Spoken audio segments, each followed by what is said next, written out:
Alright, so interest is a very important concept. Basically what it is, interest is a fee for money. So if you borrow money from a bank, you pay interest because it's like a fee for them lending you the money. Okay, they've taken a risk to lend you money, and so they're going to charge you for something for it, a percentage of the amount you borrow. If you put money into a bank or into a special account or into superannuation or whatever, it grows with interest because it works the other way. The bank or the institution is kind of, in a sense, paying you for having your bank in their account or in their institution, which then they can use to invest in other things. They make money off your money while it's sitting in the bank. And so they pass on some of that to you. Not very much, but pass on some of that to you. So that's what interest really is about. And so when you have a bank account, usually, not always, depending on the type of account it is, sometimes they have no fees and no interest. So they have interest that goes into the account. So interest is a payment we just talked about. And so that's what it's about. Interest is like a reward for you putting your money into their bank. Okay, and so it's a percentage, a small percentage of the amount of money that's in the account that gets added on. Again, the interest rate is the percentage that interest is paid for or paid to. Okay, so the interest rate is a certain percentage that of the amount in the bank that's added on. Or if you're borrowing money in a loan, it's added on to the amount you have to pay back. So usually interest is calculated monthly, but it's usually given as an annual interest rate. Okay, so PA, you know, if you've all seen PA, I'm sure you have, it means per annum. Okay.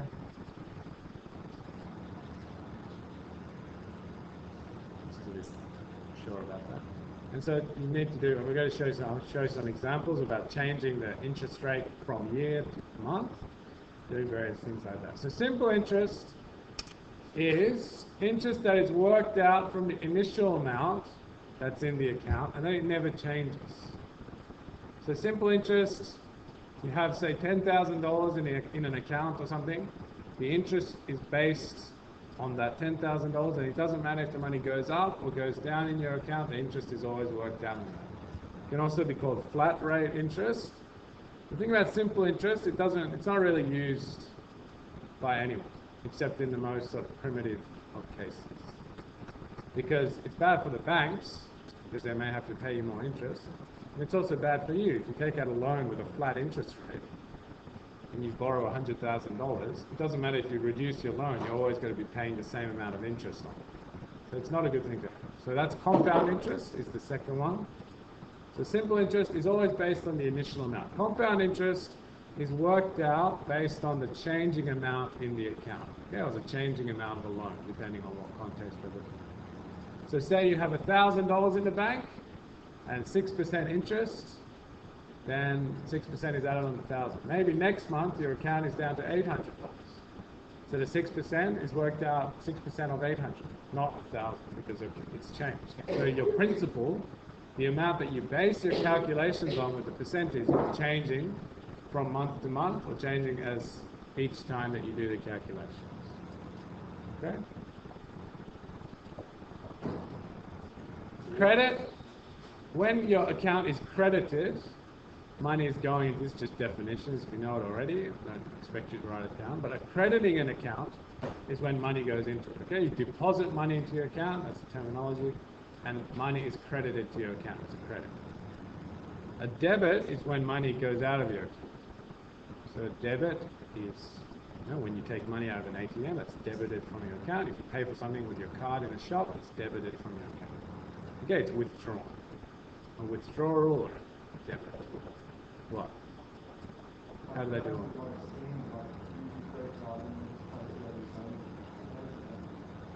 Yeah, so that's the whole thing with, so there's big companies, Visa and MasterCard, partner with your banks all around the world and make this arrangement to say your card can be used as a credit card, but the number is linked to the institution in the country that's linked to your account, which they've agreed that they'll process.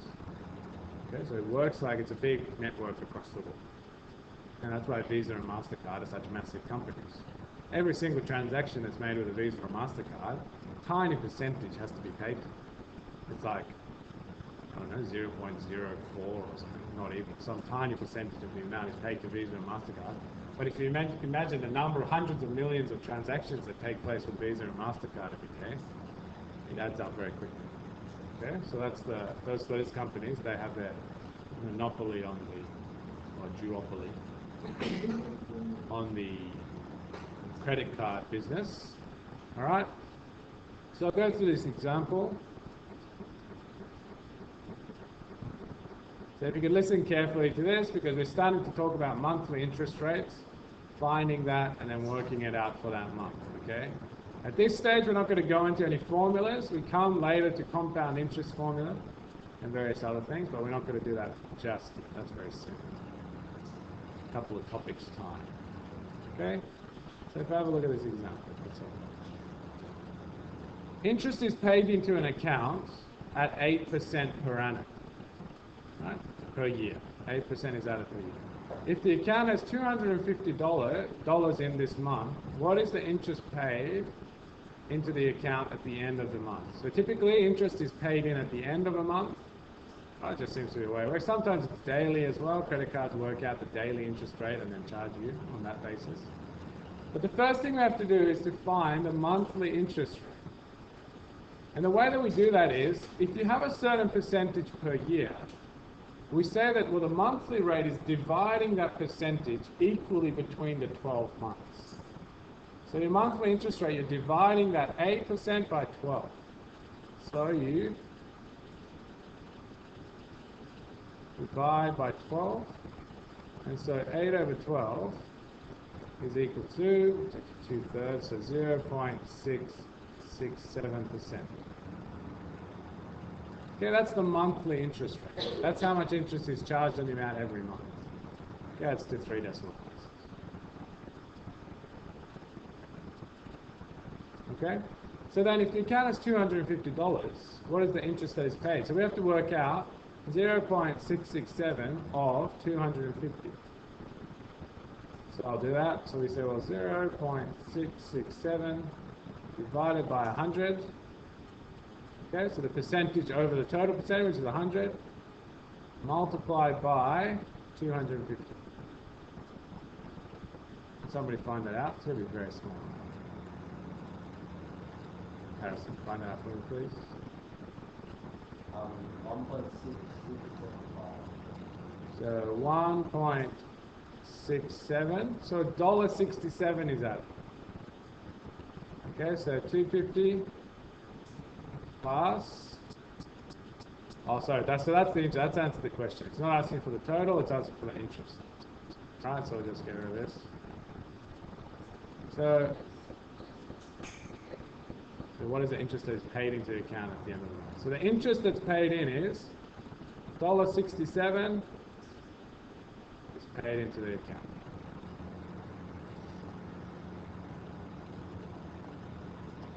All right, so broken up over each month, it's not very much. You'd have to have sort of quite a lot of money in there to make this interest worthwhile. All right, but as it adds up, I guess it gets there. 8% is also quite high. You wouldn't get that in normal. So the highest rate you can get nowadays with these special savings accounts is like 5.5%, 6%. Okay, that's just with a normal account. If you invest in other ways, you can get a higher return. Okay, next example. Oh, sorry, not example. Banks also charge fees. So more and more banks, nowadays, fees are less and less of an issue. So they're cutting fees. Things like transaction fees basically don't exist in most accounts anymore. Account keeping fees are very rare. Okay, transaction charges, ATM fees, sometimes. So anyway, if I would have a look at an example. Franco, you have an account that charges $3 a month. Account keeping fee and 50 cents per transaction. If in a month it makes 27 transactions, what is the fee he has to pay? What is the fee he pays? Okay, so it's $3. That's the flat rate for the month. He has to pay that. Plus 50 cents times 27, which equals $16.50. All right? That's his account. That's pretty high. you would never pay that many fees anymore. There was a big crackdown. I don't know if you. There's also been a big crackdown on home loan fees that they've made in the last year or couple of years, that they're trying to stop people from. So you can't have exit fees anymore or different things. Okay, but legislation is changing all the time with these things. Okay, so that's basically it for bank accounts. So exercise 3.10 is what you need to do. So 3.9, 3.10. Yes.